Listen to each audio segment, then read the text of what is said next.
Is your phone on silent? Don't you?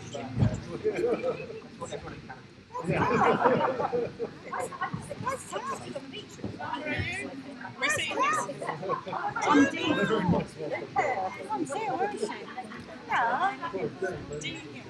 Oh yeah, no, I know where I'm sitting. She went upstairs last time I saw her. Not that long ago. If we see her, we'll shout. Look, there's Freedom. Hello! Don't we look geekish in the front row? I love your earrings. I love your outfit. Love you.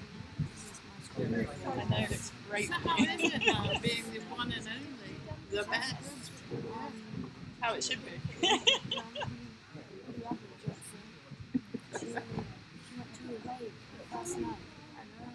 How common.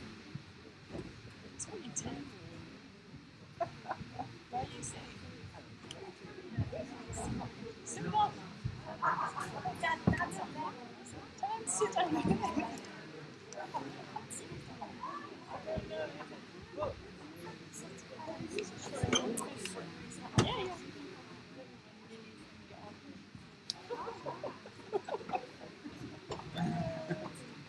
Right, you can sit there until someone moves you on.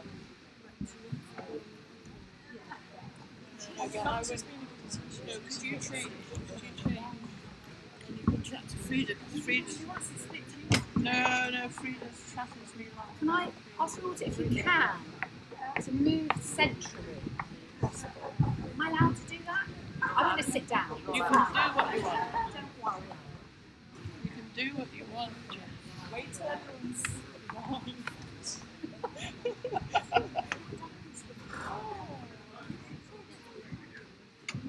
No, I know, but you are supposed to start on time, Jess.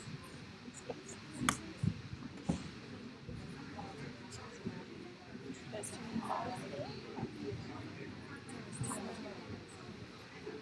many. Cheers. Huh? Yeah, I know, yeah. With all the drunken, yeah. And you as well, yeah. You look more awkward than she did, but that's because you had the mask on.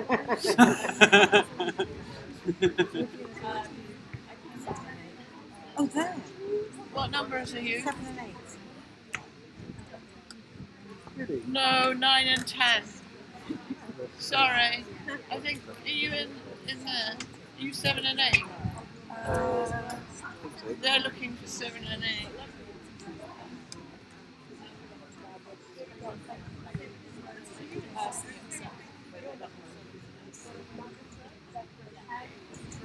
No, fine, forget it.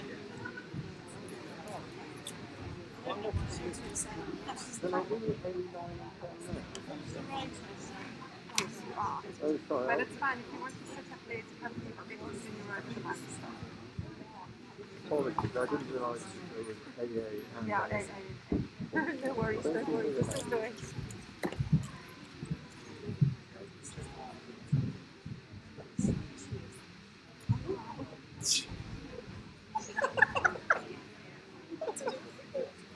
What is that? Perfume? Is that gin?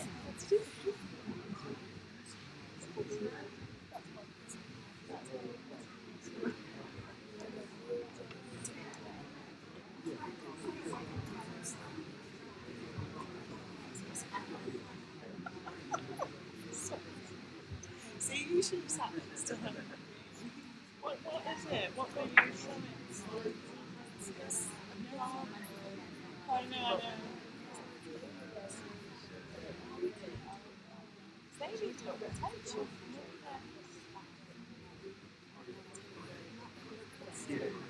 It's your problem. Yeah, that's it, yeah. I like that. I like things like that. Let's make sure they have enough sun.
to our feet. Get ever so slightly.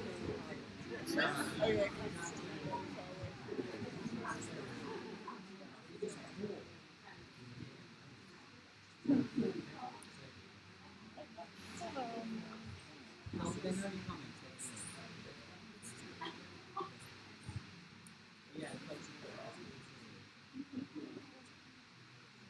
Thank you everybody for coming. My name is Jessica Hynes. I've lived in Folkestone for 10 years now. I'm an actor and a writer, and this is the first ever play reading that I've directed. We've just been here today with every written script with fantastic actors, and we've been working on it, and it's been great fun. Reading play readings are so that the playwright can hear it in front of the audience.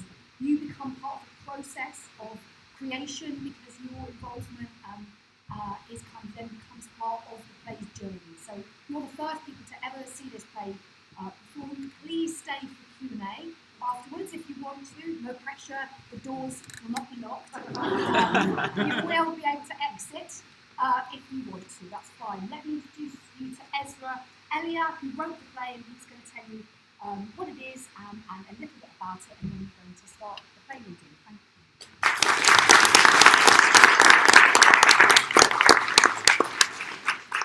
Okay, so it's a little bit abstract, but it should also be quite real. It's kind of a dream, and it's in 3 different sections, each of which echo the others. All the characters who appear on stage do not reappear, despite the same actor being on stage. So each section is about different sections of the body. So the first section is about legs, or the things associated with legs. The second is about heads. And the last is about trunk. Okay, I think that's Yeah.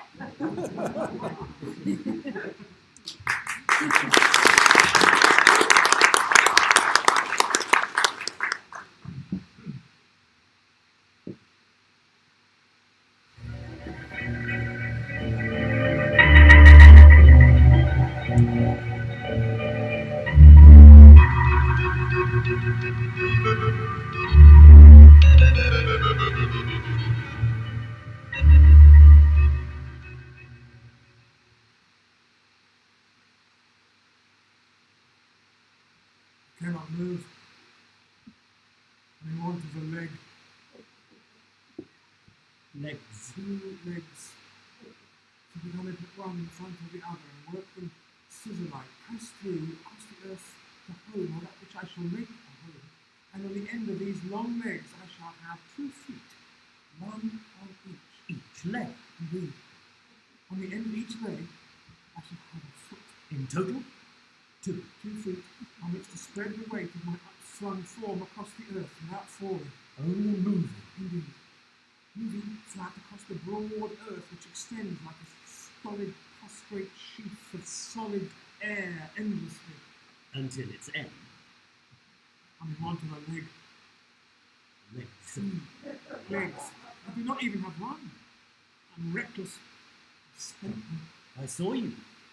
You spent them on so much worthless junk. Which I cannot even reach to operate for want of a leg. Legs. 2 legs. Spent both legs on so much worthless junk. Look at this. Junk. It is junk. I thought it was valuable for whatever reason, but I was wrong. You were certainly wrong. I cannot tell the value of things. If you were to give me an object of any sort, of any aspect at all, I would mistake it for something else. Look at you. Look at me now. And without legs, lying naked on the bare ground with so much worthless junk ranged all about, out of my reach, for I'm without legs. Do you remember the man? I remember a man who came to me with many objects, who claimed they were of considerable worth. They were not. He cheated me. He lied and said, this such and such a thing is of near immeasurable value for this particular reason that you shall understand at a later point. You may have all of it in exchange for just something of your leg. Which you gave him. I gave him one of many parts of my legs, the cost of much excruciating pain. Have you ever hacked a part of your own leg away to give to another man? It is excruciating. And also my present circumstance, which I did not foresee, over and over. He repeated the trick many times. Until all of your legs were gone. And left forever. With all my legs in separate parts, packed in paper boxes wrapped with silver ribbons. That is what you insisted, and I did so, wrap them, pack them carefully, with great care, out of consideration for him. Which he did not return. Indeed. He has shown me no consideration whatsoever. Do you think perhaps that he meant well? I do not see how that could possibly be, considering all of the lies and total lack of consideration that was shown towards me, repeatedly, on a number of different occasions, until there was nothing left for me to give, for I had given him all that he wanted. Your legs! Both of my legs! Which I once used without the slightest thought. Oh, so easily gliding from this place to that, or from this place to that high ledge, or into and out in some hole or other, or onwards, ever onwards, except to rest. Sometimes it was good to rest. After a long day's stalking. Indeed. A long day's stalking on two long legs. Did you say they were long? Unusually long. They would reach a great distance. Indeed. Sometimes, when the moon was unusually low, I could lie on my back and polish its chalky white cheeks with the tips of my toes. With the tips of my toes? With the tips of my toes. I could reach all the way to the moon. The low moon, for sometimes the moon is unusually low, and it seems almost to sit on the ground, right in front of you, on the horizon, just there. And your toes would reach that far. Yes, not so far, but far enough. Some way further, indeed, than a common leg would allow. Yours were not common legs. Indeed, they're most unusual for their length as well as their strength. Sometimes, when I polish the moon with the tips of my toes, I would quite accidentally nudge the surface a little, this way or that, and the moon itself would roll, momentarily of course, but roll it would, this way or that, squashing some unfortunate cloud or convection current. You know, the sort that loiter idly besides the moon at the summer evening. I know this. And a very pleasant sort of cloud or convection current they are. Such that I would often feel quite desperately guilty of having squashed them momentarily, for they would not recover. They would be deceased. Their corpses imprinted with its scarred surface. Can you imagine such a thing? To have the face of the moon imprinted onto all of your body, and then to be dead on top of that, lacking any life, so that your lifeless body was now a paper-thin impression of the surface of a lifeless moon, and you would have nothing to do but drift, aimlessly rapping against the shoulders of all the other clouds and convection currents that were yet alive and merrily marking their way across the blue sky. Can you imagine such a thing? I cannot. If you were a cloud or a convection current, and you were to die, then your body persists, because the bodies of clouds and convection currents do not decompose and disintegrate as ours do, for there is nothing for them to decompose or disintegrate into. Can you imagine such a thing? One cannot disappear into thin air. No, it's a fact well acknowledged. Nothing may disappear in such a way. And so now, where the sky is cluttered with the dead bodies of these clouds and convection currents, it has ever been thus. And I am responsible for things and factors and underneath it. Such is the strength of my legs. The length and strength of your legs. Indeed. Are these not the two most valuable attributes of any leg? And mine possessed a surfeit of both. A surfeit of strength and length. So it was. I have lost it for so much, Joe. You must feel like an utter fool. I do. Most certainly so. I feel like a fool without a mind and legs. I cannot see a remedy.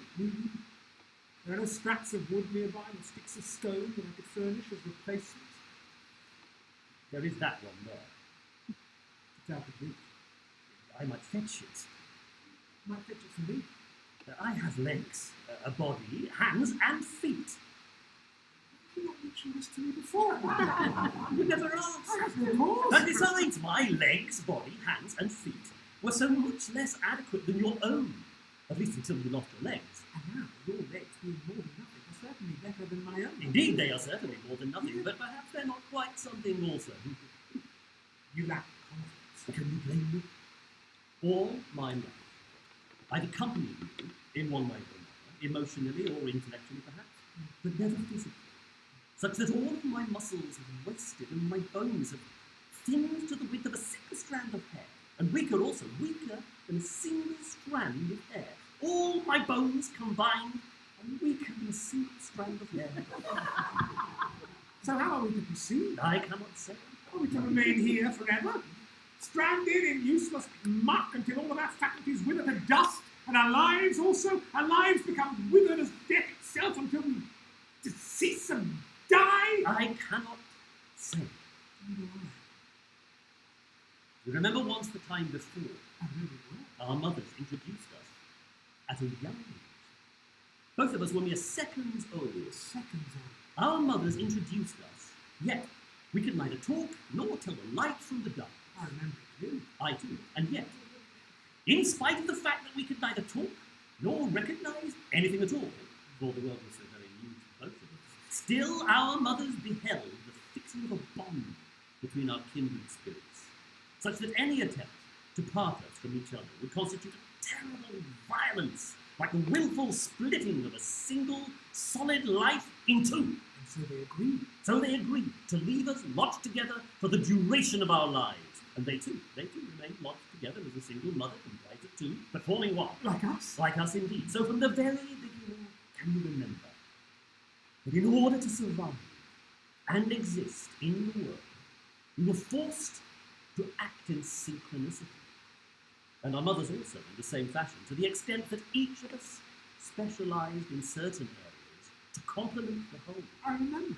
And can you remember that since your body, arms and legs were so much stronger and longer than my own, especially your legs, that I took responsibility for all of those things that did not require an excess of physical strength, or length, or reach, or both. I do.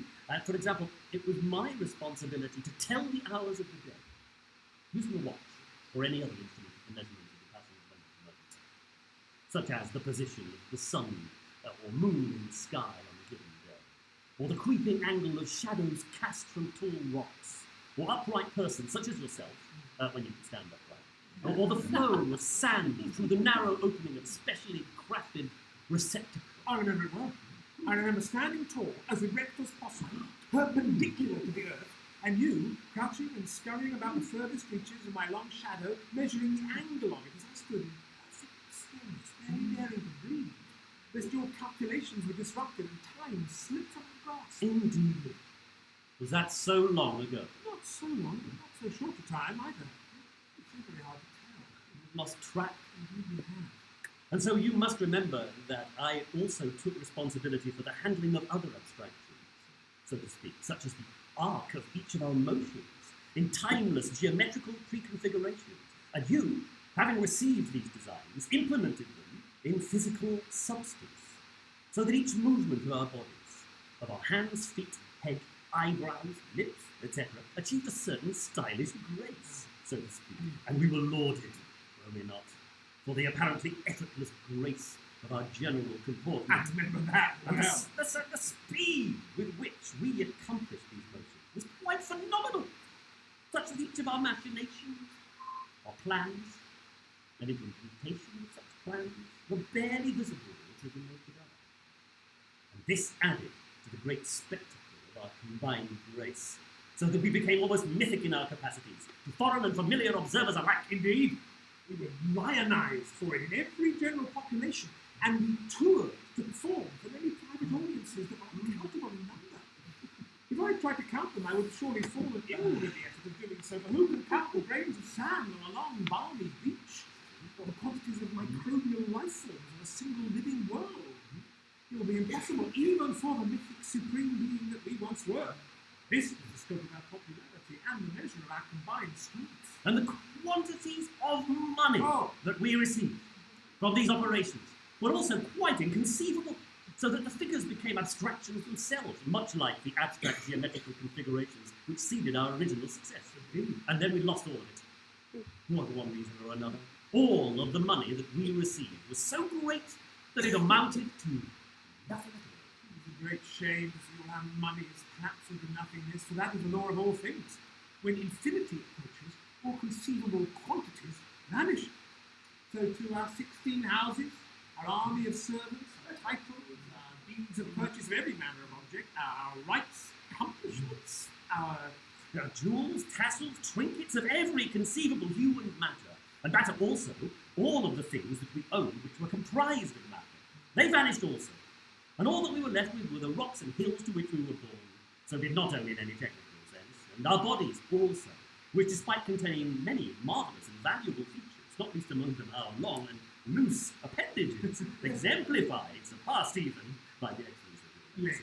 So these things were scant pickings indeed by comparison to the immense wealth that we once owned, that we lost in foolish ignorance of the law. No one tell us of this law! Yes, it was quite inconsiderate for no one of appropriate wealth and experience to inform us of this law. And we encountered many of such persons knew them, befriended them often, and there were many, so many of them that they seemed to flow and undulate as one complete living thing, and they were everywhere. Also, everywhere they travelled or settled for a short time, the wealthiest of the wealthy crowded about, offered us innumerable gifts and comforts which we could not accept. For those gifts and comforts had already come into our possession, moments before they were offered. As our wealth was increasing at such a rate as to encompass everything that we perceived at the instant of precognition. Quite so. But many of the relationships that we fostered with these wealthiest of elites seemed quite intimate and meaningful, did they not? They most certainly were. I remember one particular billionairess, a widow, was she not? Who seemed quite desperately lonely at the death of her husband and the expiration of her youth, so to speak, who spent much of her time stalking the opulent casinos in which we sometimes performed to private audiences, in private rooms or auditoriums built for the sole purpose of exhibitions. And there she sat, on any number of occasions, in the front row, her wrinkled mouth ever curling to the broadest of smiles as we reached the crescendo of our act, and then, as we finished, her smile would fall, and her mouth pucker to a plaintive grimace, and a tear would roll from her left eye across her left cheek, skirt her plaintive lips, and disappear behind her chin, just as another tear issued from her right eye, and follow the same mirrored course across the right side of her face. It was a sad sight to behold, one that moved me to act against it, much love and compassion. You did not even know I her. did not even know. You did not even know her, yet still you stalked across the auditorium, wrenched through the blissful, grasping scrum of awestruck arguments set down beside her, and then delicately retrieved the tears from behind her chin to return to her eyes. He was very grateful. So grateful that she immediately offered to exchange her stray tears for a lifetime of loving friendship, to which we both of us agreed without hesitation. Without hesitation. And where is she now? Where is she now? She has gone, evaporated with the rest of our wealth, like so much dust in a storm. And did she warn us? Did she hell? Then she knew too. She knew that our worth then converged ever so rapidly with that vicious vector of infinity, which falls like a guillotine on any extant quantity that strays across its shadow. This is a simple thing, is it not? An effortlessly simple thing. If we had known, we would have halted our operations and retired to the mellowest of dreamlike quasi-lives, lives to which all the best and most accomplished individuals retreat when their time is done. Their lives without consequence, nor any other of the heckling sorrows which make this life such a terrible fall from the high peaks of perfect nothingness. You remember the nothing. I remember it perfectly. The memory of its perfect absence makes an easy balm in troubled times such as these. And it's with the memory of this perfect nothingness that you have managed to forgive and forget the harms perpetrated against us by the selfish, the cruel, and the inconsiderate. That I have. Its image courses through me like a liquid silver light, never giving, never loving, and I pass its perfect hollow goodness onto all of those responsible for the grave crimes committed against us, myself first among them. For they, ourselves included, were blinded to its guiding goodness, for whatever reason. The round reality of our own real life eclipsed it from our sight. Its goodness is a nourishing fuel. With it we will rise and resurge, and our bodies, our legs and our arms and our meaty trunks shall restore themselves to 10 times their former size. 10 times. And benedictions shall fall from our tongues, and our palms, and our open eyes, into the mouths and eyes and open palms of our adversaries. And they shall rise with us also, in perfect sympathy, rosy in the pinkish silver light of its fine restorative empathy. We are lovers of nothing above all. It is nothing that we love. Pass me those sticks. Those sticks of stone, Struts of wood. Pass me them here. I cannot reach them. You in-swelling spring of nothingness and course it to the furthest reaches of your outslung form. I'm doing so. You're doing it the wrong way. I cannot do it. The guard. See how I now wrench rivers from in-swelling spring and direct them through my body deep to its darkest microbial catacombs. And all the dead things going to die. Indeed. There the voiding currents sweep the festering waste and turn it to some gainful use. Such as? Claws, nails, hair, or any other dead thing that life makes live again. Those are not legs. Indeed not, although from it I might fashion two approximate leg-like appendages. So the living pile the bodies of their dead kin into shapes and sounds resembling life always. I can see a fine crust unfurling from the rim of your voice. Indeed. Now it creases into two thick stumps where once your legs were thrust. Quite so. They are growing apace, each stump now thinning to a long, pointed horn, smooth and brown, burnished with streaks of white and gold, the tips now curling to two flat hooves. And you are moving them also, straining your whole leg-like horns against the dirt and stones, heaving your side-slung trunk incrementally forwards, towards the sticks of stone and struts of wood, for which you now have no use. I am already in possession of replacements for my once marvellous legs. Pull yourselves up! With these sticks of stone and struts of wood, I shall do so. I shall choose one and jam it hard into the ground, and in so doing generate an upward-bearing force which I shall ride like the moon-rayed tide to some high perch, gyroscopically poised to stride proud hips and long leg-like horns, and from there I shall take a long look around and choose a point of some salience, perhaps a tall familiar rock or otherwise a favoured forest or a lake well loved, to which I'll go smoothly on until I reach it, and there I shall sit down. You're doing so. It is a laborious effort. You're swaying like the branches in a strong wind. I cannot hold to a fixed point. The horns are inanimate, lacking the swivelling pivots of a true leg, by which all loose living things adjust themselves to the inconstant surface of a hard earth. I cannot stop moving. I'm in want of an ankle. Ankle. 2 ankles, so that I might set myself upright upon the ground and work them axle-like across rumpling roads and roiling hills and wide declining plains near and far ahead. And above these ankles, I shall have 2 knees, one on each leg. Indeed! In the middle of each leg, I shall have one knee with which to vaunt myself above the world without falling. Only moving. Indeed, moving fast across the broad earth, which extends like a thick stretch of prone flesh endlessly. Until its end. I'm in want of an ankle. Ankles. 2 ankles. I do not even have one. I'm reckless. I have missed them. I saw you. You missed them out completely. If you were to give me a task of any sort at all, I would do it wrongly. And in the attempt, clattered out a catalogue of hapless mishaps, each of which would beget further mishaps, independently, as if of their own free will, and so on and so forth, until millions upon millions of their contingent consequences descend upon us, as if they were choosing to do so, quite independently, and the largest and most grotesque among them, which are like planets to their straggling moons, are 2 ultimate errors, committed in desperate innocence. 1, the loss of my legs, and 2, my replacement of said legs with 2 wholly inadequate leg-like horns, which I have grown from my midriff with neither the proper thought nor care, so that they lack ankles and knees also, both of which I would need to operate any leg effectively, in addition to the myriad of sinew, muscle, and cartilage that each of these things also requires, to the effect that I am hobbled and burdened also. Burdened with the weight of 2 vast antlers, and hobbled by the continued absence of an adequate leg. Legs.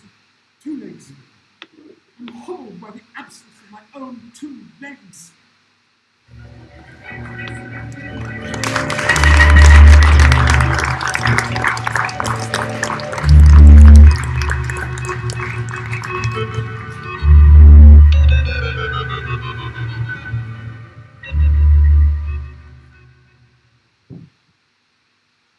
I cannot think.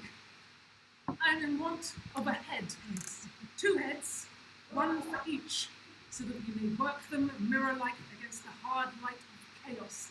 And inside both heads, we shall have a brain in the image. Indeed, on the inside of each head we shall have one brain, in total two. Two brains with which to run ourselves about the world without falling. Moving. Indeed, moving wide across the broad earth which extends like a pock-marked plate of solid dreams endlessly until its end. Yes. Two heads. We do not even have one. We are feckless. We have lost them. I saw you. You exchanged both of our heads for so much worthless bunk, which I cannot even operate for want of a head. Heads. Two heads. I have spent both of our heads on so much worthless bunk. Look at this. Bunk. It is bunk. I thought it was useful for whatever reason once, but I was wrong. You were quite wrong. I cannot tell the worth of things. If you were to give me an item of any sort, of any purpose at all, I would misunderstand it and take it for something else. Look at us. Look at us now. We are without heads, lying headless on the bare ground, with so much worthless bunk ranged all about, out of our grasp, for we are without heads. Do you recall the hand? I recall the hand that came to us with many items. They seemed of considerable worth. They were not. This hand cheated us. This hand showed us things that were not as they seemed, that any fool would have seen for what they were, if not for the seeminess of the hand. It was an unseemly hand. Both seamy and unseemly. For this hand indicated that each item was of considerable use, for reasons that were hidden by the angle of this hand's thumb, but that would be revealed in good time, and that we could have any of them in exchange for just something of our heads. Which you gave it. I gave one, or many, of parts of our heads, my head and yours, to this hand, at the cost of much agonizing grief. Have you ever hacked away a part of your own consciousness before? It is agonizing to have the parts of you which consist of you, your memories and thoughts, your dreams, desires, gone, hacked away, like so much rag to a cat's claw, and also the outer layers of skin and skull which so encased all. It was agonizing. Agonizing. We are lucky that we had, quite accidentally prior to this, secreted one or many parts of our minds into other parts of our bodies for safekeeping, so to speak. And the hand did not notice. No, the hand did not notice. If it had noticed, it would have indicated as such and pursued the matter further, but it did not! And we are grateful for at least now we are able to think with our elbows, breathe with our toes, and recall with the long tubes of our lower intestinal tracts. The mind is flexible above all. It may be deposited anywhere, so to speak, with great malleability, no matter the context. And we are lucky too, lucky that this hand did not notice our mouths and voices. We copied also for safekeeping by installing valves and lip-like cords directly into our diaphragms in case of emergency. Ours were great minds. Who would have thought to make preparations for any such eventuality as this one? Ours did, and though we are substantially diminished, perhaps to only a fraction of our previous strength, still we are here, remembering our past, considering our predicament, dreaming of solutions to it. Precisely. And our eyes. Our ears also. Our eyes and ears were both copied also, in addition to our mouths, our voices, our minds. But it was poorly done. Slapdash. It was slapdash. How we hastily copied these things with only a cursory sketch.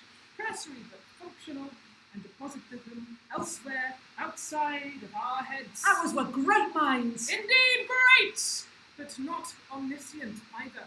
But that was beyond us. Our minds, though great, could not have known everything. This hand, indeed, this hand, was most unexpected when it came. We had not even sat down when it came. We had not even sat down to rest from our labours and laborious cursory sketching and reconstruction of everything about our heads. Apart from our hair? Yes, apart from our hair. On our heads, everything was reconstructed. What use has None! Hair has no obvious use apart from warmth on a cold night. well, and shade in the hot sun, and skulls also. We do not have our skulls. For what use is a skull without a soft brain to enfold? None. It has no use at all, so apart from our hair, our skulls, and also our nose, which we lost.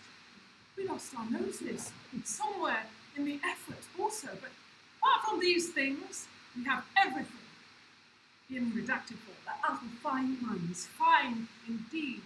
Do you recall their size and scope? They were immense. Immense! For in the lean dome of each of our skulls there lived a cosmos, its own.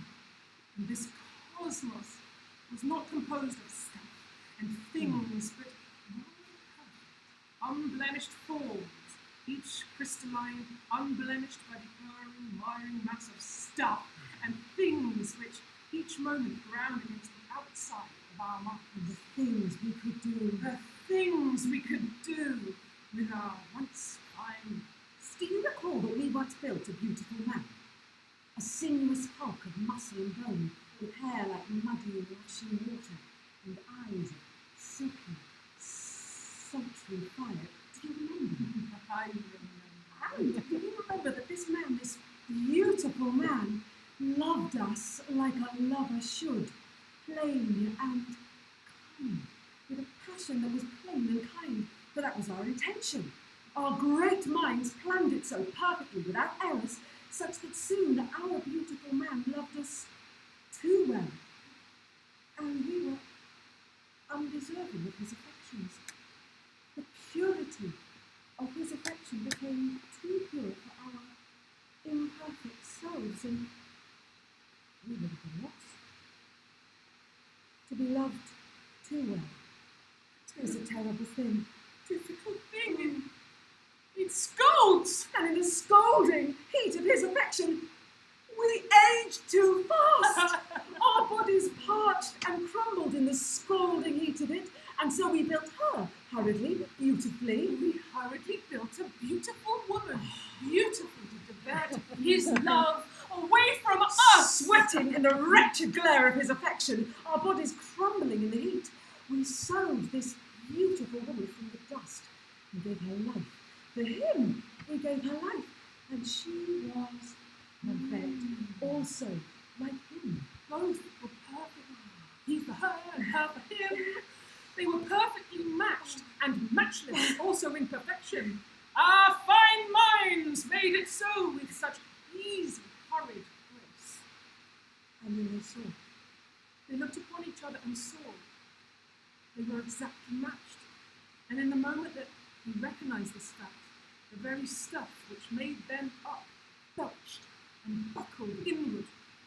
It was too much! Too much for all the massive stuff and things that we had bound perfectly. These imperfect things that we had perfectly bound in each, they broke. They could not bear the weight of totalized perfection brought between these perfect souls that we had built with our fine minds. For all of the virtues known to us, there is none so true as love itself, none so strong and heavy. Also, it broke the things which made them, and they shattered there and then. The man and woman whom we had made perfectly broke to many pieces when they first looked upon each other. oh, we had planned it so. With our fine minds, we had planned the breaking of these perfect souls precisely, so that each shard, each particle scattered straight to one of the many thousand prefixed points in space, set with a circular zone that we had chalked upon the ground just prior to the event. And these particles, these shards of former perfect forms, now throng in joyous sympathy, so that it made us sort of sense, and a message coalesced, it seemed, from the very mouth of God. For God is love, and love is God, and in the making of these perfect lives, that love this man and woman felt for one another was so unutterably complete that in its exploration God himself also expired and muttered out these dying words. We did not understand. And we knew this. Also, he had schemed it so with our fine minds to vanquish God with his own love, that he had lent us thoughtlessly, as he had to every living thing, carelessly, the awesome fire of his infinite love, that we turned back against him deliberately to vanquish him and take his seat upon the throne of life and death eternal. We thought our minds better than his thoughtless love. They were not. For in his expiration, infinite loving harmony vanished also, inconstantly, at various times, so that everything became utterly irredeemably self. And now, there was no this and that, but only this or that thing, each severed from the other, so that all things now live only as themselves, never others.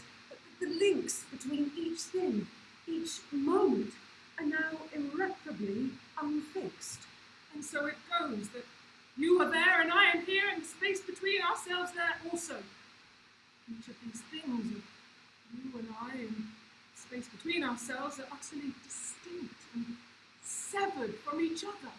To me, you were not really there. And you are absent also! Our minds once seemed completely in control, but they were not.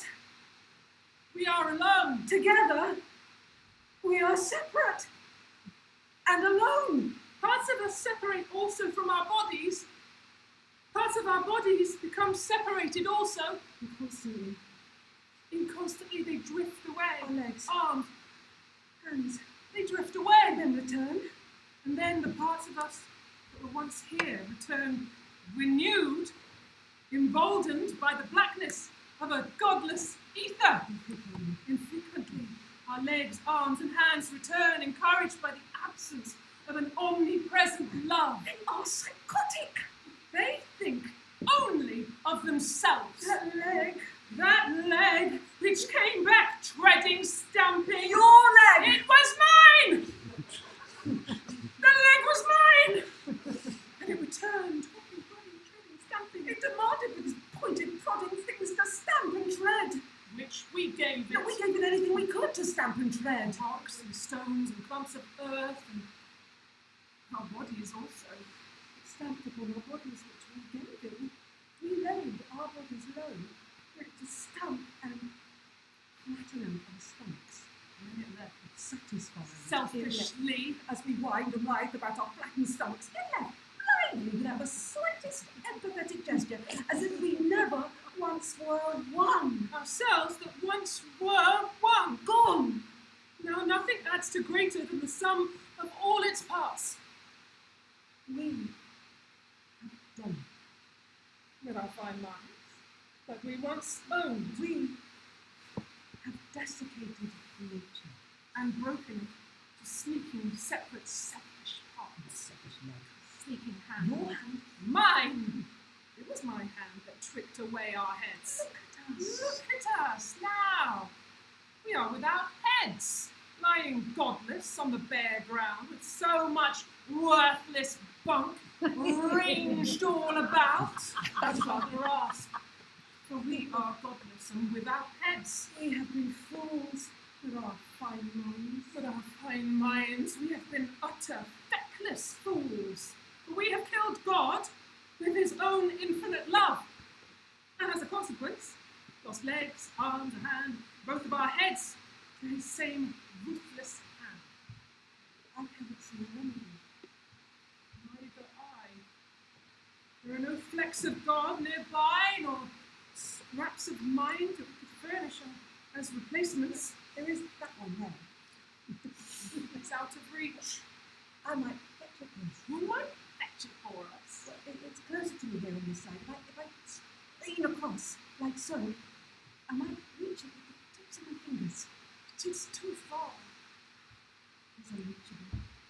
And besides, it occurs to me that as both God and mind are intangible, even if I could reach it, in any case, I wouldn't be able to touch it. It's a great effort. You're getting closer. Just an inch or so more. Keep going! I'm almost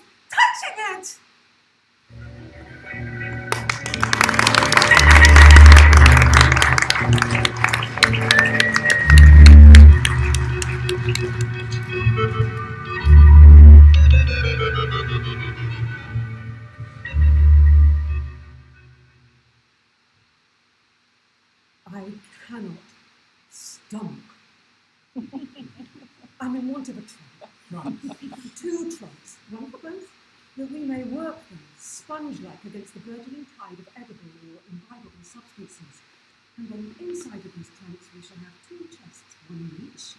Each trunk. Yeah, indeed, on the inside of each trunk we shall have 1 chest with which to heave ourselves about the world without gasping and breathing, indeed, panting hard across the wide earth, which extends like a backbone of gaseous ether, endlessly. Until it's it. Hanging onto the trunks. 2 trunks. We don't even have 1. We are gutless. We've squandered them. I saw you. You squandered both of our trunks and so much tasteless gunk. Which we cannot even stretch to ingest for want of a trunk. 2 trunks. I have squandered both of our trunks on so much tasteless gunk. I mean, look at this. Gunk. It is gunk. I thought it was digestible for whatever reason once, but I was wrong. So wrong. I cannot tell the nutritional value of things. If you would give me a substance of any flavour, of any texture at all, I would mistaste it and take it for something else. Look at us. We are without trunks, lying gutless on the bare ground, with so much tasteless gunk ranged all about, out of our stomachs, for we are without trunks. You remember the game? I remember the game we played with many others. It seemed of considerable harm. They were not. As they beat us. This game seemed to offer prizes of remarkable taste and value, for reasons that were concealed somewhere between many thick volumes of explanatory literature, and it promised that we could win any or all of these prizes in exchange for just something of our trunks. Which you gave. But I gave it one or many parts of our trunks. Our stomachs, our hips, and our chests to this game at the cost of much tortuous detachment. Had you ever sliced away a part of your own core before? I have not. It is torturous to have the many parts of you which pin your head and legs and arms together, snapped, Sliced away. like so much cake or rat stalls, and also the outer layers of porous fatty tissue which sew and wrapped all of it. You're unlucky. Unlucky that we have quite deliberately part of us made no operations whatsoever. Deliberately, we have not planned anything for use for this particular circumstance. Game. Oh, indeed, this game was most addictive when it came. We had not even sat down when it came. We had not even set down the most basic plan for our gaming, our fecklessly reckless gambling of everything about our trunks. Apart from the cops. Oh yes, apart from the cunts in our crotches, everything is gamed away. For what use have cocks? None. They have no use at all, apart from the excretion of fluid waste and the intimate attachment of one being to another, for no good reason whatsoever. Besides pain or procreation or cementation of romantic love. Yes, apart from those reasons, there are none. None! And there is no use now also for any other of our disassembled parts, for our legs. And there's flail discordantly this way and that, lacking any central nervous system to point them to a purpose. We lost them also. Our purpose and our central nervous systems that we once used without the slightest thought. Oh, so easily gliding from this aim to that, or from that shy gesture to this wild act, or almost, never almost, or except to ingest sometimes. Sometimes it was good to ingest. After a long day's instructing. Indeed, after long days instructing two light bodies, we could do something Usually so. We accept a great deal. Indeed, sometimes, when the stars were unusually bright, I could lie on my back and soak up all of their crystal white light with the front of my trunk, so that each of them dimmed to a deep grey spot, and the night became truly and totally bright. With the front of your trunk. Yeah, with the front of my trunk. I could soak up all of the crystal white light from the stars at night, but sometimes the stars are unusually bright, and they seem to sit right at the rim of a cloudless sky, with its just there. And your trunk would accept as much. Yeah, not so much, but more than enough. A good deal more, indeed, than a common trunk would allow. Ours were not common trunks. Oh, no, indeed, they were most unusual, for their absorptive properties as well as their strength of purpose. But sometimes, when I soaked up all of that crystal white light from the stars at night, I would, quite accidentally, pull them. By the strands of their starry white light, I would pull just a fraction closer to the earth, cramping some unfortunate electromagnetic field and radiation current. You know the sort that dally idly by the stars of a winter's evening. I know the sort. And a very pleasant sort of electromagnetic field or radiation current they are, such that I would often feel quite desperately anguish at having cramped them. They would not be They will be dismembered. Their corpses severed by the strands. those strands of light that I pulled to us tightly, cramped and shivered through them. Can you imagine such a thing? I cannot. To have the scattered light of the stars etched into your body and then to be dead altogether, lacking any life, so that all of your body was now a mangled impression of the surface of the heavenly vault. And it had nothing to do but oscillate, aimlessly rushing against the shoulders of all the other electromagnetic fields or radiation currents that were yet alive and merrily weaving their way across the dense vacuum of space. Can you imagine such a thing? I cannot. But if you were an electromagnetic field or radiation current, and you were to die, then your spirit persists inside of your body. But there is no other heaven to move to. I cannot move from heaven to heaven. No! It's a fact well acknowledged. There is only one heaven, so that one cannot depart to another. And now, the heavens are cluttered with the disjointed dead bodies of these electromagnetic fields and radiation currents, their spirits snagged inside. It has ever been thus, and I am responsible for the most cut, mangled, and maddened of all of them. Such is the strength of my trunk. The sponge and the strength of it trunk. Indeed. And are these not the two most valuable attributes of any trunk? And ours possess a surfeit of A both. surfeit of sponge and strength. So it was, and I have lost them for so much good. You must feel like an utter fool. I do, most certainly so. I feel like a fool without a mind and trunk. I cannot see a remedy. Neither I. There are no blocks of flesh nearby, nor nests of bone that we might furnish as replacements. There is that one there. It's too smeared in gunk. Oh, beautiful. You might clean it for us. I have a rag to hand. Where? There, by my hand. What is it? On that block of flesh or nest of bone? I cannot. You I can. cannot. Those! My fingers. Tell them about the rag. I haven't the nerve to tell them. Borrow mine. Those are mine. Those nerves beside your hand. Those. Yeah, they're mine. Parts of my nerve run still to it, to the ground beneath your hand. Can you see that? Those wisps. Those wisps of ravaged web splayed across the earth. They're yours. They're mine.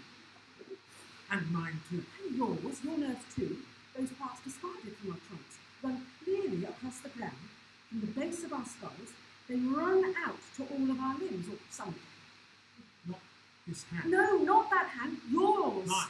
Your hand is numb, twitching nervous by the rag. This rag. This rag, which also lies a hair's breadth in two or three wisps of nerve, my own nerves, which in turn wave gently with the breeze. What breeze? Our breath, breezes them, gently as they flare over the ground. Your nerve. Mine, floating to your hand. I cannot do so. Neither We once had lungs with which to blow, but we lost them. with our trunks. Lucky that we breathe instead with one discarded half lung each. And we each have half a lung to breathe, but not enough to blow. No. Then how are we to proceed? I cannot say. Are we to remain here forever? Stranded in useless muck until all of our faculties wither to dust and our lives also. Our lives become withered as death itself until we decease and die? I cannot say. Neither I. You remember the round I remember the round we played with many others. It was part of the which we game. lost? Or the game we lost. It was a terrible game. And the round, worst of all. There were 6 on the table. 6. And in our pockets 4. We had to lie. We had to pretend that we had 6 or more in our pockets also. We failed. We lied and we failed. We tried. find our harvest. We tried to make it seem that our pockets bulged with 6 or more. Many more. We made our pockets bulge so wide our very thighs seemed pregnant. Which they were. They were indeed. For in each of our pockets we also harboured embryos which grew and grew rapidly. In the warm, moist conditions of the insides of our pockets, 4 vast babies grew rapidly. We had not planned it so. No, it was quite accidental.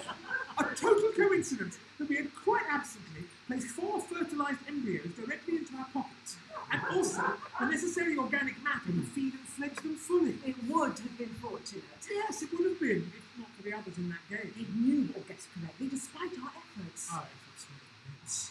You recall their grace, style. They were spectacular. Spectacular!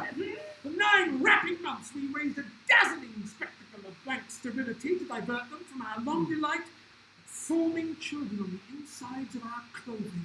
We bore these children. We did. We bore those children out from the insides of our clothing. Great. All while pretending that our pockets bulged with 6 or more. Much more. It was spectacular. And then we raised them also. Secretly, we raised 4 children out from birth to rugged adolescence. Secluded from the other players in this game by the broad bulk of both of our trunks, these children grew to independence, and we loved them fully. Rapidly. We loved them with a careful, rapid eye. Any plan whatever. No, we had no plans whatever for the rapid raising of these children and the concealment of it also from the other players in this game. We made it up. As we went on, we made it up with great spectacle. No one would have guessed it so unless they knew. Did they? How could they? In the face of so much style and grace. We affected with much style and grace an air of such inscrutable sincerity. And by then, all of the upper parts of our troops were gone. Our children free and grown. To win it all. We held their gaze and lived with such a grief until our children aged also. Silently, they died of romantic or career-induced complications. All of our children died, one by one, of romantic or career-induced misfortune. Secretly, from a great distance. We were far away. But close also, but they kept in touch. They wanted us to win. As we grieved the passing of our 4 children that we had born from the insides of our pockets. We held their gaze, unblinking. We held the gaze of every other player in this game, unblinking, through all the bearing, raising, and mourning of the passing of these children, and we did it for them. Also, we carried on despite ourselves for the memory of our beloved children. Whom we have raised rapidly with such an honest, careless love. We held their gaze until the end, until the round was done. And beyond that round which we lost, we carried on regardless. Honour them. Honour our dead children who loved us and wanted us to win. But we did not. No. We lost We lost it all. both the upper and the lower parts of our trunks. All of them. Our hips, stomachs, our chests, all of them were gone, and our children also. We'd been cheated. If not for that in other rounds, we would have won. But they knew somehow. So, You. you saw. You. To whom we are talking. You were the players in this game. You who listens, twitching, eyeless, or you who watches, shiftless, scratching at the surface of our self-inflicted suffering Which you inflamed. by cheating in this game. We would have won. If not for you, we would have We'll won. find a way to beat you yet. We'll see. You'll watch us. We'll commandeer our limbs, each of them. Others also. Yes, other people's limbs also. Many of them that we found scattered in the muck and gunk that you exchanged for both our trunks. We'll commandeer them also. One great raging butt, slurrying with arms, legs, and heads. Our And heads. legs and arms, all of them ours, and we will sew them up as one with these fine nerves and other things. Our nerves. Our nerves and other things also, we will sew them through these many thousand arms, legs, and heads, and pull them tight together so that we become this punching, kicking, butting beast of bloody vengeance! We will have it! We will have our And vengeance! with it stamp and thump and ram you down to death! Vengeance for the loss of all our children and our trunks! Which you'll return! You will return our trunks first and forthwith, and then our children when you journey down to You'll death. come back up with them from death. You'll return to us from death, and then you will go back to death also. Cheating at this game. Well, to beg death for mercy for shamming us this game. You will not beg us. No, our ears will stop unto your screams. You'll beg death in person for her pity. But she'll not give. Oh, no, she won't, for she is merciless like us. And then you'll sit forever. In death, with death forever, just as you have sat dealing death to others also in this game that you have bent to win. Falsely. Selfishly. Selfishly, you bent and broke this game just as death does to every living thing. But you are not death! And you will suffer and die for faking what you were. Pass me that block. A block of flesh. Oh, nest of bone, pass it. Pass it me here. It is too sneered in gunk. Use the rag. The rag by my hand. Yes, your hand. The hand that twitches, nervous by the rag. Blow these nerves from my nerves into it, so that we may grasp the rag and use it to wipe away the useless gunk from that block of flesh or nest of bone, and then also every other gunk-smeared thing that's scattered all about. Useful things, like legs and arms. And other people's heads and trunks. And legs and arms also.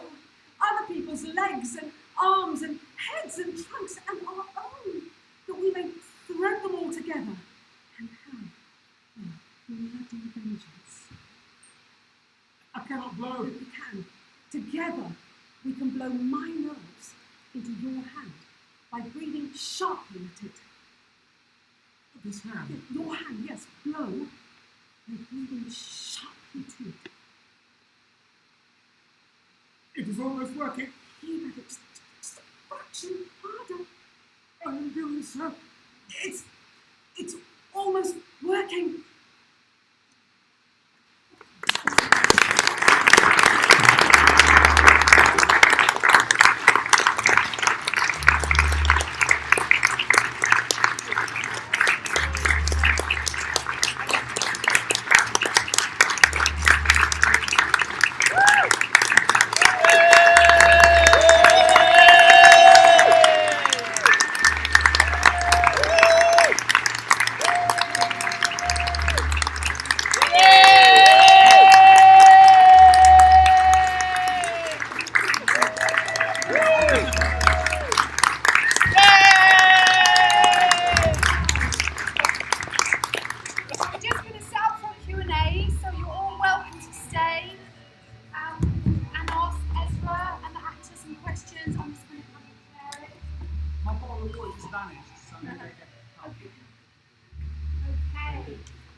This one.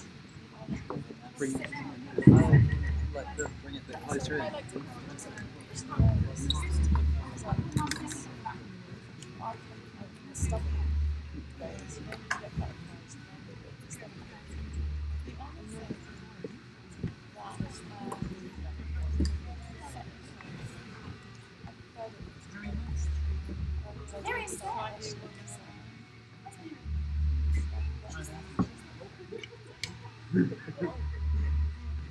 Just make sure everyone who's here wants to be here. Quick, lock the doors. Well, that's okay. We're not going to come back to the toilet. Yeah, we should start. Okay, so we're going to start the Q&A now. Oh yeah, they are. They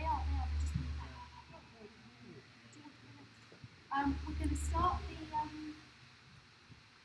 Q&A. Just first of all, I just want to say that was fantastic.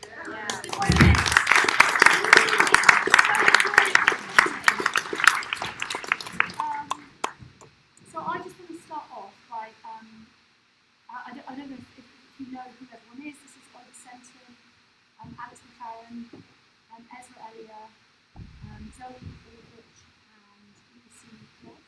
And I want to start by asking Ezra, basically, just to kick the Q&A off. Can you tell us, Ezra, you a little bit about how the play came about, basically. So what was the journey of first idea to sort of get down on paper? I walked through a door and I just heard a silly dialogue in my head. There was like two lines.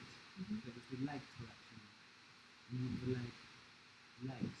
Yeah. And I thought that was really funny. And it kind of bounced into this kind of metaphysical mashup, I guess. But that sounds a bit pretentious. I think we're among friends here. I think his pretension is allowed, invited. I mean, it was kind of an exciting process because I gradually got into the idea of the text kind of feeding off itself and not needing other references, not needing to bring in other things, but the text kind of consumed itself and distorted itself. And it created its kind of own weird language, and then using that as a way of talking about bodily power. There's lots of elements to it that I can't talk about, but I feel like I'm waffling. No, that's definitely what you want to do now. Okay. You have to be waffling. But please, if there's any waffling coming on, I would say go for it. Okay. We've only got 10 minutes. Anyway, no, we haven't. Just about. Are there any questions? Does anyone have any questions for anybody, any of the actors? Also, I just want to see what's it like performing. It's really been interesting over the course of the day, watching how it does feel like it kind of takes on a life of its own. It's a point where it feels like watching you guys perform. There's a moment where you feel like you're just sort of on a train, But that's very much what it's like to watch. I don't know whether any of you. We found it was easier not to sort of think or read ahead and just to be like listening to each other and like bouncing off each other. And the note we sort of were given about thinking about it like musical notes. So sometimes you're just copying the intonation as well as the words. And that really helps. Yeah, so that's partly how I wrote it. I just heard bits, but I couldn't hear the words. I just heard the sound of what it was going to sound like, or what I thought it would feel good to sound like.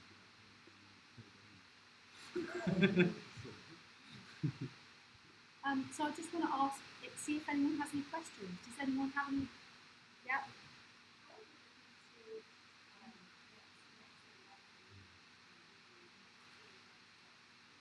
Me personally? Go on. Unlimited budget of choices.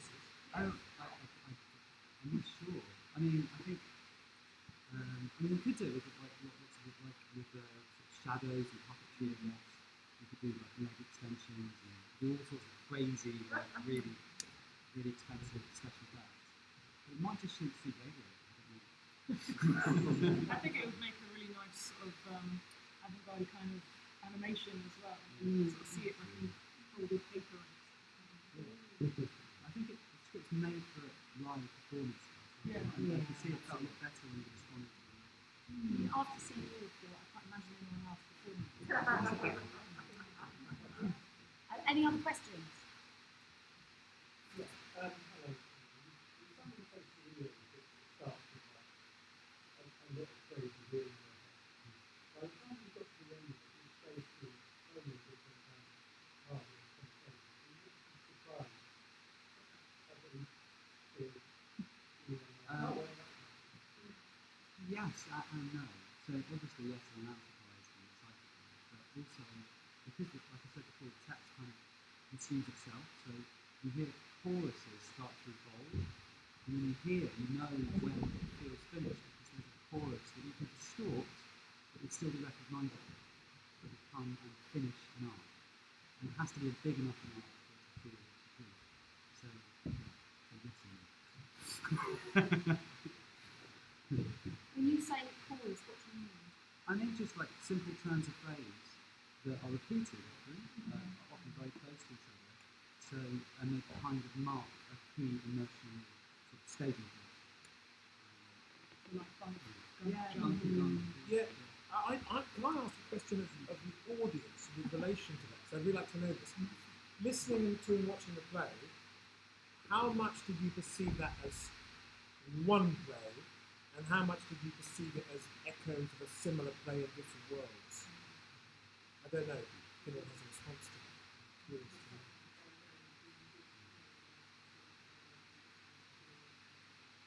Okay. Not that I would play for it.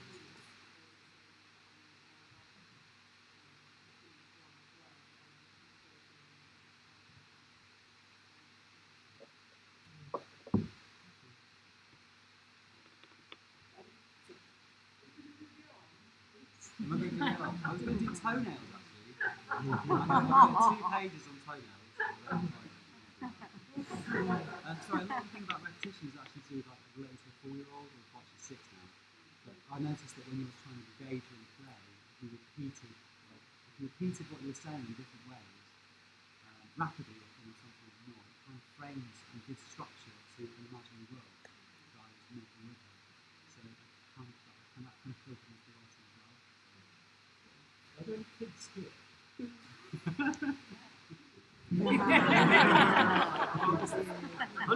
Readers up the back there. It's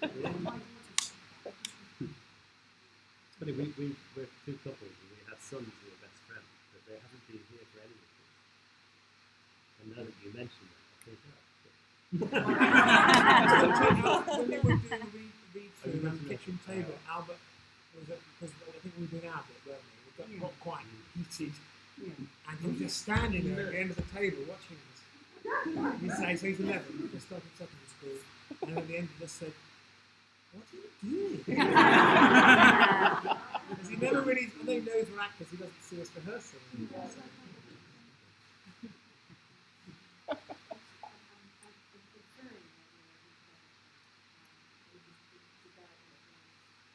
Actually, surprisingly, not as much as Beckettian as I think. I mean, I do like that.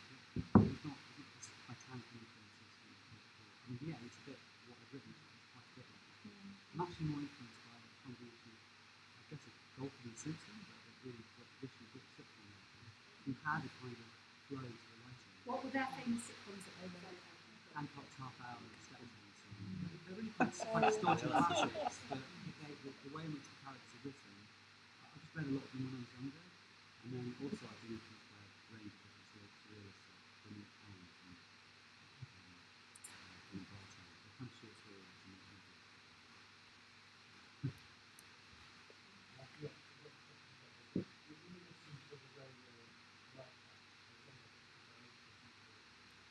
like what?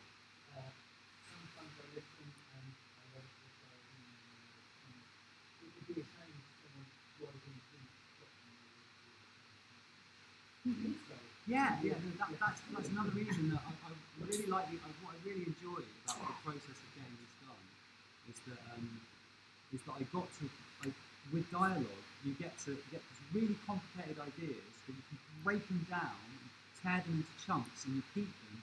It means that people can get them even if they're not listening for 5 or 10 seconds. To trace their kind of erring understanding, and I hope that's what happened. But I don't know. Because I know some of it's quite bad.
I guess like when it's riffing,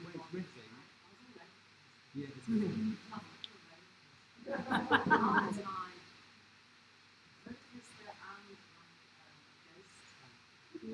I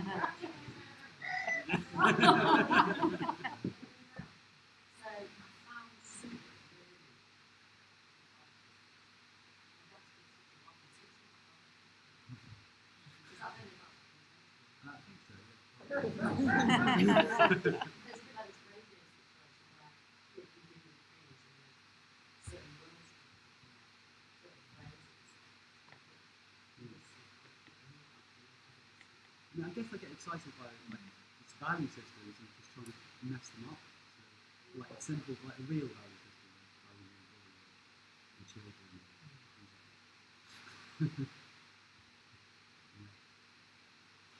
So it's not spiritual. Oh, there is. Yeah, there's like what do you mean? But it's not like God or the maker of God and the actors, the script,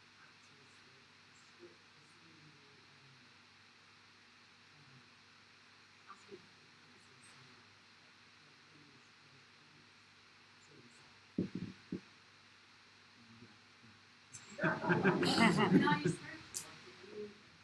I'm concerned with spiritual questions sometimes, but I wouldn't necessarily call myself that now. I'm just interested. I'm interested in what motivates people. And what forms them.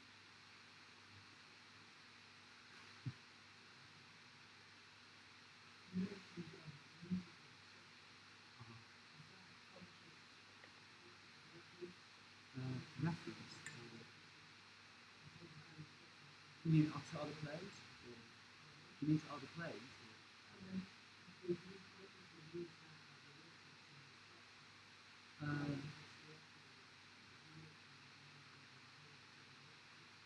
Yes, it's good. So expand, like the plays, like was developed. What I've learned over the past couple of years is that I need to slow the plot down. Excuse me. I need to write really slowly. So write a quick sentence, and then just gradually work on what the next sentence will be over a couple of days.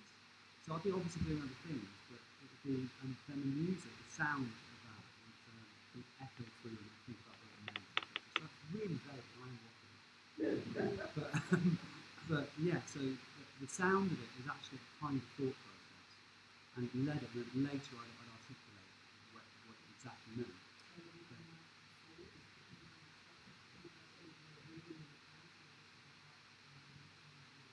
It's a development. It's kind of it's more of a development of what I've done previously. The writing process has always kind of meant that. I've always like written kind of with more than like music and then everything else following music. But this is much more explicitly so.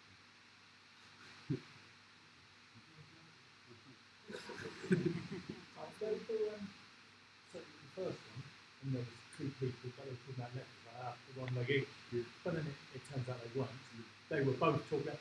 So I suppose why were they duologues? Because they weren't. That's exactly what we want to talk about next. Thanks. So Just because they quite often were relating a shared experience, but not necessarily to each other. Sort of, recalling something else. So they could have been a monologue, couldn't they? Yeah. That could have been. So why was it chose? Well, I just because a friend of mine about 6 years ago told me something really stuck. He's a professor of something, I can't remember what. He told me that consciousness doesn't matter. Doesn't really matter. He told me that leading scientists consider conscious thought as actually a form of trans-subjectivity, which essentially means conversation. So there is no inner monologue. There's lots of imaginary conversations, and that's the way I've always felt that I kind of think anyway. I'm always thinking I'm talking at somebody else, or I'm imagining what somebody else would say. So I don't consider monologues to be actually real. I consider all monologues to be a kind of dialogue or trialogue. There's always a kind of fracturing within a cohesive structure that I wanted to crystallise, and I wanted to make sure, in a way, that the audience kind of understood that we were dealing with a single entity that we had to see as two in order to understand the problem. I was just thinking that they are. I think they are monologues. Yeah, they They are. are monologues, but the two speakers. Yeah. Which made me think very much of Stockard and Resident Evil It gave me exactly that same feeling of two people, two things thinking, but it's one journey, and one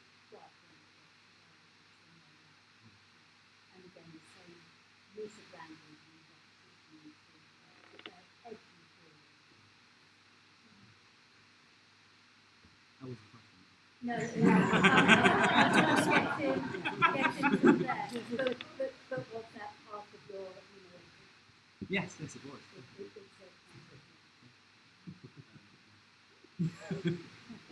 Again, probably a question, but I think what you're talking about is reminiscent of with the thinking measuring model. There's a neuroscientist called David Elia, Right. is explains consciousness in like extreme arrival, in that there's lots of different parts and aspects of it. And when I motivate, there's another aspect of it, which when this is the idea that different parts of your body have different motivations. And so what you actually do is there's different sort of combinations of these motivations and factors fighting against each other. And you're getting kind of that muscle and Yeah, and that forms a character. Which is another thing that I felt was blocking me before, is that when I tried to write characters, I thought their origins and who they were in society, but actually all I really need to think about was what the fuck they wanted. Or what conflicts of wanting they need. So it's all about attitude. And I deliberately stripped it down and just tried to go for that. Yeah. Did you enjoy acting? That's a good question. Did you enjoy acting with guys? It was so enjoyable to watch. Yeah. It's funny. You look like you did. The script showed up, and this isn't actually the kind of thing that I would actually buy a ticket for. But I read it, and it was easy because it sort of the dialogue, the conjugal prayer, it just works, it bounces, it's got something. And then when we did it together, it was like, oh yeah, this is great. And Jessica made it so much fun to do it. So attentive to everything we need. And Elia's totally unprecious. So it was,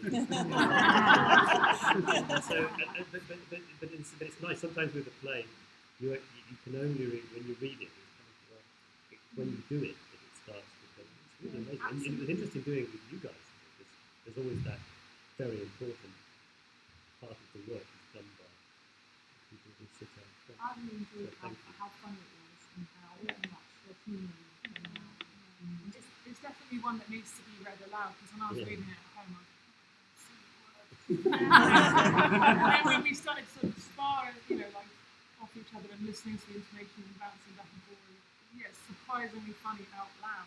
But when you're reading it in your head, it's just a series of worried thoughts and stuff. I think the analogy of a roller coaster is very good. Yeah, like Ghost Train. I like. I mean, people say that about plays, but sometimes think you can't slow down. You're strapped in. You're strapped into the ride. It ain't going to stop. It stops. Yeah. Exciting.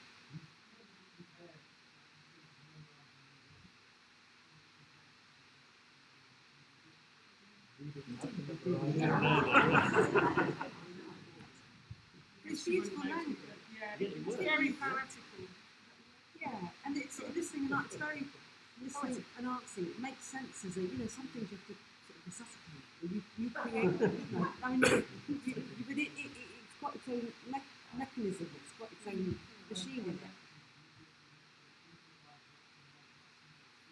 I would not try to make it. Oh my God. It would be great to learn and just get some more. I think it would actually learn quite easily in comparison to a lot of it because of its own it has its own machine. And also goes back to musical analogies. You know what I mean? It's like I'm working with a pianist once, a professional pianist, and saying, some composers you can add a few notes and then you'll notice. But if you're playing, there are some people, Mozart and people like you can't. You get a note wrong, it'll sing out. And with a really good play, you can't do that. I love it. I'm getting scared.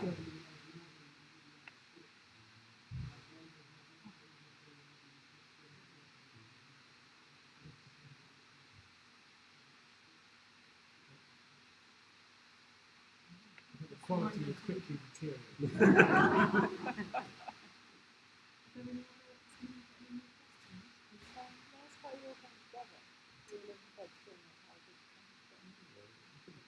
Both mates, Oh, the four of us. well, Lucy and Zoe and Alex and Oliver probably know each other the longest. So me and Oliver met 30 years, 35 years Something ago, like that. because we were both young actors in the theatre, and then I met Ezra Through Miriam. through Miriam, his sister, probably about 15 years ago. So me and Ezra have known each other that long. And Lucy, you know Miriam kind of Ezra through work. But My we've sister all dressed up as a cat. come to Folkestone. Yeah. We've all come to Folkestone. Ollie, Alex, Zoe, Lucy and me, we all live in Folkestone. And then Ezra finished the play just after the main lockdown and the third lockdown, and had sent it out to lots of different people. And I was just an old friend that he sent it to, and I just read it and said, "Oh, this is great. You know, we should try and do a reading."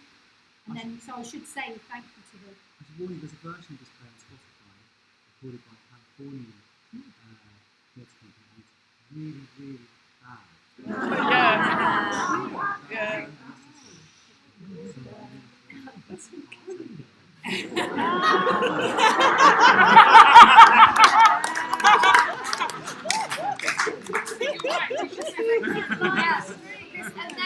What was great is that, you know, we really should mention it, that the Creative Folkestone and the Waterhouse reacted with such fantastic enthusiasm, and I think I bumped into Cheryl, who works for the Creative Foundation outside a bandstand, and I don't know, maybe I can't remember how. Basically, I was put in touch with her, and I sent her the play, and I just said, "Would you be interested in doing this?" And she said, "Yeah, why not?" And I just thought, well, we've got these fantastic actors who live in Folkestone who I know, and then here we are. So it's really Creative